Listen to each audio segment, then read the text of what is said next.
ओम शांति।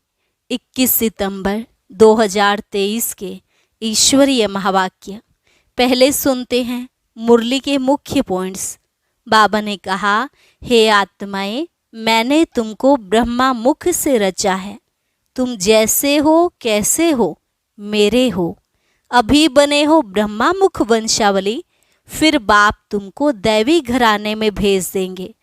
अभी मात पिता से तुमको 21 जन्मों की बादशाही मिल रही है, तो उनसे कभी रूठना नहीं है।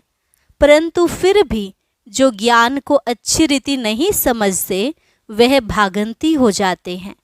ऐसे मात पिता को फारकती देने का तो संकल्प भी नहीं उठाना चाहिए।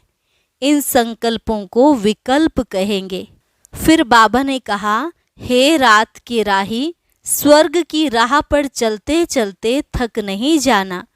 इस पढ़ाई से ही तुम्हारी बुद्धि का ताला खुलता है, इसलिए पढ़ाई में कभी रेस्ट नहीं लेना। अभी माया ने तुमको अनरेस्ट कर दिया है, अर्थात अशांत कर दिया है। अभी बाप आए हैं तुम्हें सच्ची रेस्ट देने, अर्थात निर्वाण धाम ले जाने। जब तक इस शरीर में हो तब तक पूरा रेस्ट नहीं हो सकता, तो कदम कदम पर श्रीमत लेते रहो। श्रीमत से रूठ कर अपनी मत पर चलना माना रावण मत पर चलना। और लास्ट में बाबा ने कहा, यहाँ सब कुछ त्याग कर तुम पुण्य आत्मा बनते हो। अभी तुम इतना पुण्य करते हो जो आधा कल्प तुम्हें कोई पाप आत्मा नहीं कहेंगे। यहाँ तुम्हारे पास जो भी कीचड़ पट्टी है वह सच्चाई से बाप को देनी है। फिर बदले में बाप तुम्हें सब कुछ नया देंगे। वहाँ 21 जन्मों के लिए तुम्हें सब कुछ सोने का मिलेगा। और अब सुनते हैं महावाक्यों को विस्तार से। मुरली का सार। मीठे बच्चे, जब तक आत्मा पार्ट में है तब तक उसे 100% रेस्ट मिल नहीं सकती। रेस्ट मिलती है निर्वाण धाम में, वहाँ कोई पार्ट नहीं। प्रश्न, जो बच्चे चलते चलते पढ़ाई से थक जाते हैं, उन्हें फिर कौन से संकल्प आते हैं जो विकल्प का रूप ले लेते हैं? उत्तर, पहला, उन्हें बाप को छोड़ देने के अर्थात फारकती देने के संकल्प आते हैं। बाबा कहते, यह संकल्प आना भी विकल्प है। ऐसा संकल्प करना भी पाप है। पढ़ाई ना पढ़ना माना ही थक जाना। ऐसे बच्चे अपना खाना खराब कर देते हैं। दूसरा, अगर किसी बात के कारण कोई माता पिता से रूठ जाते हैं तो वह 21 जन्मों की बादशाही गंवा देते हैं। गीत, आज अंधेरे में है इंसान। ओम शांति। यह है भक्ति का गीत व प्रार्थना। किसके पास प्रार्थना करते हैं? भगवान के पास। परंतु घोर अंधियारे में होने कारण भगवान को जानते ही नहीं, तो अब सुने कौन? जब भगवान उन्हों की पुकार सुने तब आकर ज्योति जगाए। परंतु बच्चे भगवान को जानते ही नहीं, तो सुनेंगे फिर कैसे? अभी तुम सम्मुख बैठे हो, भगवान तुमको घोर अंधियारे से घोर सोजरे में ले जा रहे हैं। गाते भी हैं ब्रह्मा की रात और ब्रह्मा का दिन। रात में दर दर भटकते भी बहुत हैं। पहाड़ों पर टिकाने, मंदिरों, मस्जिदों में जाते हैं, परंतु भगवान मिलेगा कहाँ? भगवान का जन्म भी भारत में मनाते हैं। शिवरात्रि कहते हैं ना, बरोबर उनकी यादगार प्रतिमाएं भी भारत में हैं, परंतु समझ से नहीं कि वह कब आते हैं। बिल्कुल घोर अंधियारे में हैं। अभी तुम घोर अंधियारे में नहीं हो, तुम नंबरवार पुरुषार्थ अनुसार सोजरे में आते जाते हो। तुम बच्चे जानते हो यह सारी सृष्टि की रचना कौन और कैसे करते हैं। तुम यहाँ आए हो ईश्वरीय विश्वविद्यालय में, जहाँ ईश्वर पढ़ाते हैं, मनुष्य से देवता बनाते हैं। यह नॉलेज तुम्हारे में भी नंबरवार समझते हैं। कोई तो अच्छी रीति समझते हैं, कोई पूरा नहीं समझने वाले भागंती हो जाते हैं, माता पिता से रूठ पड़ते हैं। जिनके लिए गाया हुआ है आश्चर्यवत ऐसे माता पिता से रूठ पड़ते हैं। पशंती कथंती फिर रूठ पड़ंती। जानते हैं माता पिता से हमको 21 जन्म लिए स्वर्ग की बादशाही मिलती है, फिर भी भूल जाते हैं। बाबा ने समझाया है जिसको शांति कहा जाता है वह मिलती ही है शांति धाम अथवा निर्वाण धाम में। उसको मुक्ति धाम भी कहा जाता है। अगर कोई कहे हम 100% रेस्ट में हैं, परंतु यह अक्षर कोई है नहीं। सारे दिन में कोई न कोई कर्म जरूर चलता है। हाँ, अल्पकाल के लिए रात के नींद को रेस्ट कहते हैं, क्योंकि आत्मा कहती है मैं सारा दिन काम करके थक गई हूँ, अब रेस्ट लेती हूँ। अपने को डिटैच कर देते हैं। यह तो जानते हो बाप रहते ही हैं शांति देश में, या ऐसे समझते हो कि परम पिता परमात्मा वहाँ रेस्ट में रहते हैं। परमात्मा रेस्ट में तब रहते हैं जब उनका पार्ट नहीं है। मुक्ति धाम में कोई काम नहीं करते हैं। यह बड़ी समझने की बातें हैं। अभी तुम्हारी बुद्धि का ताला खुलता जाता है। बाप कहते हैं तुमको पता है मैं रेस्ट में कब रहता हूँ, जबकि तुम बच्चे स्वर्ग में सुख में रहते हो। वहाँ तुमको सुख शांति है, उसको रेस्ट नहीं कहा जाएगा। रेस्ट में तब रहें जब तुम्हारा कोई पार्ट नहीं है। तुम जब स्वर्ग में हो तो मुझे कोई मेहनत नहीं करनी पड़ती। मैं वहाँ घर में शांत में रहता हूँ। शांति का दूसरा अक्षर वहाँ रेस्ट कहेंगे। यहाँ तो रेस्ट में रह नहीं सकते हो। आत्मा कहती है मैं रेस्ट में तब हूँ जबकि रात को नींद करती हूँ, उस समय रेस्ट में हूँ या शांत में हूँ, बात एक ही है। रात को अशरीरी बन जाते हैं, शांत हो जाते हैं, फिर उठते हैं तो कर्म में आते हैं, फिर भी अनरेस्ट है। कर्म करते अनरेस्ट भासती है। सतयुग में अनरेस्ट का सवाल नहीं, अनरेस्ट करती है माया। वहाँ ऐसे नहीं कहेंगे कि हम रेस्ट में रहते हैं। काम काज सब करते हैं परंतु अशांत नहीं रहते हैं। बाकी रेस्ट अक्षर है नहीं। समझो कोई कहते हैं हम शिमला जाते हैं रेस्ट के लिए, परंतु रेस्ट का अर्थ नहीं। सच्ची रेस्ट तब है जब हम निर्वाण धाम में रहते हैं, वहाँ चुप रहते हैं। बाकी रेस्ट कोई को नहीं है। कोई कहे हमको 100% रेस्ट है तो यह रोंग है, इसको अज्ञान कहा जाए। हाँ, यह जरूर कहा जाएगा पढ़ाई नहीं पढ़ना चाहते तो रेस्ट लेते हैं। ना पढ़ना रेस्ट लेना यह तो फिर थकना हो गया, अपना ही खाना खराब करते हैं। समझाया जाता है हे रात की राही, स्वर्ग की राह पर चलते चलते थक मत जाना, रूठ नहीं जाना। माता पिता को फारकती देने का तो संकल्प भी नहीं उठाना चाहिए।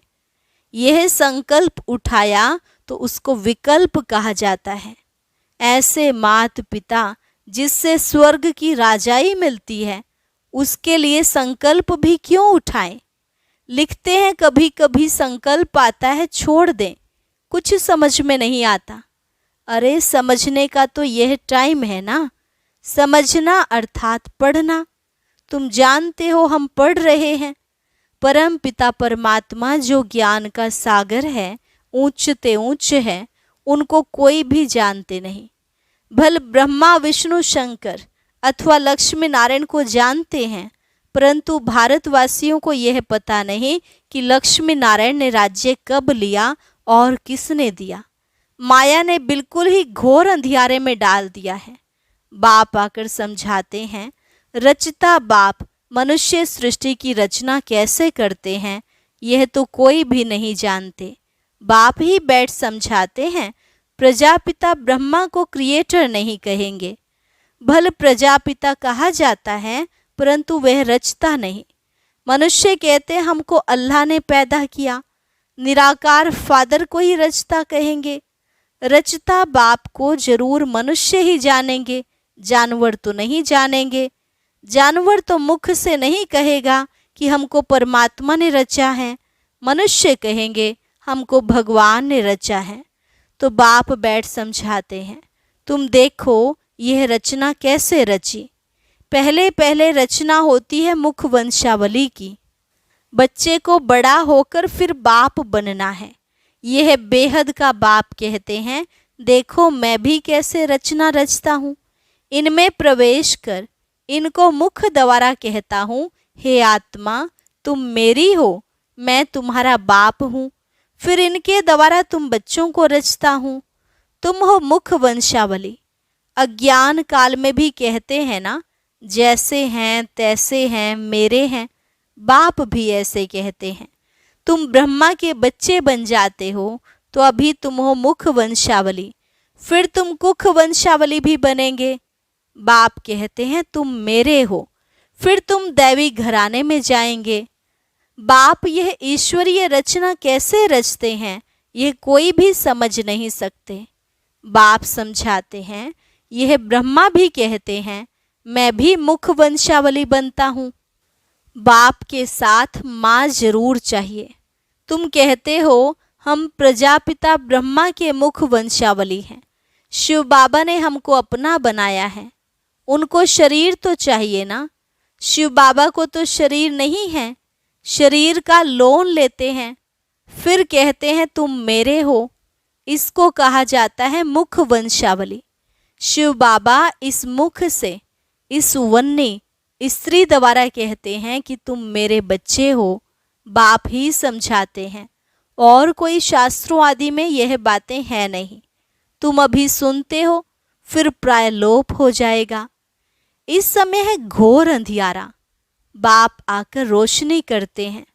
तब तो ब्रह्मा की रात, ब्रह्मा का दिन गाया हुआ है। कुछ तो है ना, गाया हुआ है झूठ तो झूठ, सच की रति नहीं। परंतु बाप कहते हैं प्राय कुछ न कुछ रहता है, प्रलय नहीं हो सकती। थोड़े रहेंगे, फिर झाड़ वृद्धि को पाता है। मनुष्यों ने फिर महाप्रलय दिखाई है, परंतु महाप्रलय कभी होती नहीं। ऐसे नहीं होता जो सागर में बच्चा पीपल के पत्ते पर आए। यह सब गपोड़े हैं। बाप ने समझाया है, तुम जब गर्भ महल से आते हो तो वहां आनंद में रहते हो। वहां दुख पाप कर्म होता नहीं। वह है ही पुण्य आत्माओं की दुनिया, यह है पाप की दुनिया। यहाँ सब कुछ त्याग कर तुम सदा पुण्य आत्मा बनते हो। तुम इतना पुण्य करते हो जो आधा कल्प तुमको कोई पाप आत्मा नहीं कहेंगे। तुम अविनाशी पुण्य आत्मा बन जाते हो। यहाँ फिर आधा कल्प पाप आत्मा कहेंगे। घड़ी घड़ी दान पुण्य करते रहते हैं। भारत को कंप्लीट धर्मात्मा कहा जाता है। भारत में दान पुण्य करते हैं। तुम जानते हो यह दुनिया हम छोड़ने वाले हैं, फिर आना नहीं है। इस दुनिया की सामग्री तुम ट्रांसफर करते हो नई दुनिया के लिए। मनुष्य ईश्वर अर्पणम करते हैं, अर्थात ट्रांसफर करते हैं दूसरे जन्म के लिए। यहाँ तुम ट्रांसफर करते हो 21 जन्मों के लिए। तो बहुत चाहिए ना। तुमसे सारी कीचड़ पट्टी लेकर नया देते हैं, पुराना लेकर सोने का देते हैं। तुम सच्चाई से बाप को देते हो, बाप भी तुमको सब कुछ देते हैं। तुम्हारा पार्ट जो चलता आया है यह ड्रामा में था। सबने घर बार छोड़ा, नहीं तो गौशाला कैसे बने। मनुष्य तो नहीं जानते भट्ठी कैसे बनती है। वह तो दिखाते हैं बिल्ली के पुंगरे आदि थे। यह सब ज्ञान तुम बच्चों को अभी है, फिर वहाँ यह ज्ञान नहीं रहेगा। हम ऐसे 21 जन्म राज्य करेंगे, फिर गिरेंगे, वहाँ यह ज्ञान नहीं रहता। त्रिकालदर्शी पने का पार्ट तुम्हारे में अभी रहता है। मुख्य हीरो हीरोइन का पार्ट तुम्हारा ही है, और कोई का पार्ट नहीं। असुर से देवता, फिर देवता से असुर, तुम भारतवासी ही बनते हो। बाकी तो हैं बीच के बाई प्लाट्स। नाटक में बीच में फिर हंसी कुड़ी का खेल भी करते हैं। आधा कल्प बाद देवी देवता धर्म प्राय लोप हो जाता है। तुम्हारी बुद्धि में ये सारा चक्र फिरता रहता है। तब तो तुम समझाते हो ना, परम पिता परमात्मा भी परम आत्मा है, परम धाम में रहने वाला। बाप कहते हैं मेरे में सारा ज्ञान है। मैं मनुष्य सृष्टि का बीज रूप चैतन्य हूँ। वह तो जड़ बीज होते हैं, शिव तो चैतन्य है, उनकी प्रतिमा पूजी जाती है। आजकल गवर्नमेंट झाड़ों के सैपलिंग लगाती है। यह है चैतन्य बीज, मनुष्य सृष्टि रूपी झाड़ का बीज कहते हैं। मुझे सारे झाड़ की नॉलेज है। तो जब कोई कहते हैं 100% रेस्ट में है, तो समझाना चाहिए कि 100% रेस्ट तो कभी मिलती ही नहीं।